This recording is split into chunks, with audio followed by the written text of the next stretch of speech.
आटपाट नगर होते. तिथे एक गरीब ब्राह्मण राहत होता. त्याच्या घरी श्रावणातल्या अवसेच्या दिवशी वडिलांचे श्राद्ध असे.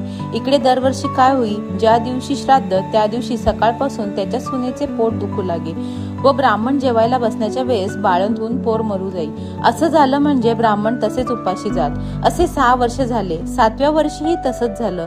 तेव्हा सासरा रागावला. ते मेलेले पोर तिच्या ओटीत घातले. तिला रानात हाकलून लावलं. पुढे जाता जाता ती एक मोठ्या अरण्यात गेली. तिथे तिला एक झोटिंगाची बायको भेटली. ती म्हणाली, बाई बाई, तू कोणाची कोण? इथे येण्याचे कारण काय? आलीस तशी लवकर जा, नाहीतर माझा नवरा झोटिंग येईल आणि तुला मारून टाकेल. तेव्हा ब्राह्मणाची सून म्हणाली, तेवढ्या करताच मी इथे आले आहे. झोटिंगाची बायको म्हणाली, बाई बाई, तू इतकी जीवावर उदार का? तशी ब्राह्मणाची सून आपली हकीकत सांगू लागली. ती म्हणाली, मी एक ब्राह्मणाची सून. दरवर्षी मी श्रावणी अवसेच्या दिवशी बाळंत होते व मूल मरून जाते. त्याच दिवशी आमच्या घरी माझ्या आजे सासऱ्यांचे श्राद्ध असे. माझे असं झालं म्हणजे श्राद्धास आलेले ब्राह्मण उपाशी जात.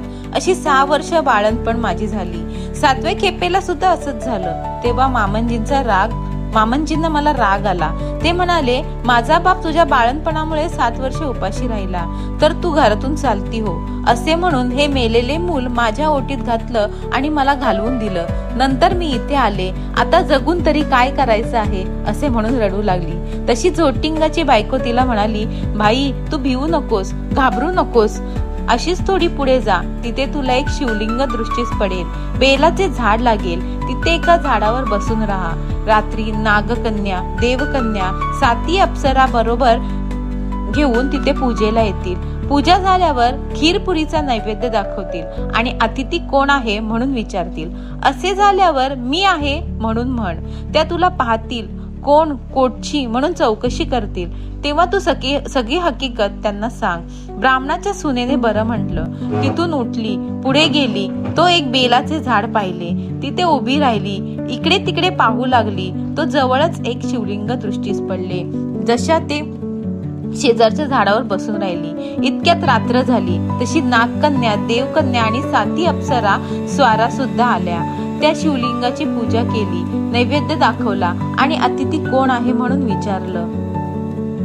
त्याबरोबर ती खाली उतरली. मी आहे असे म्हणून बोलू लागली. तेव्हा सगळ्यांना मागे पाहिलं. त्यांना आश्चर्य वाटलं. तिची कोण, कुठली म्हणून चौकशी केली. तिने सर्व हकीकत सांगितली.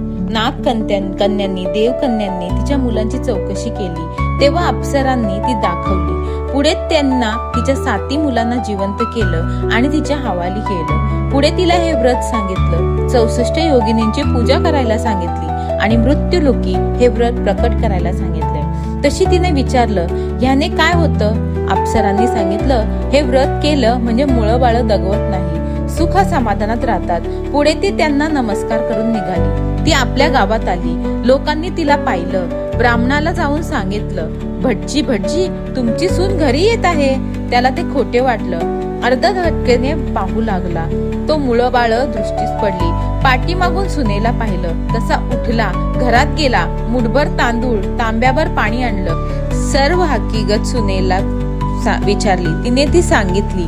पुढे सर्वांना आनंद झाला आणि मुलाबाळांसहित सर्वजण सुखाने नांदू लागले.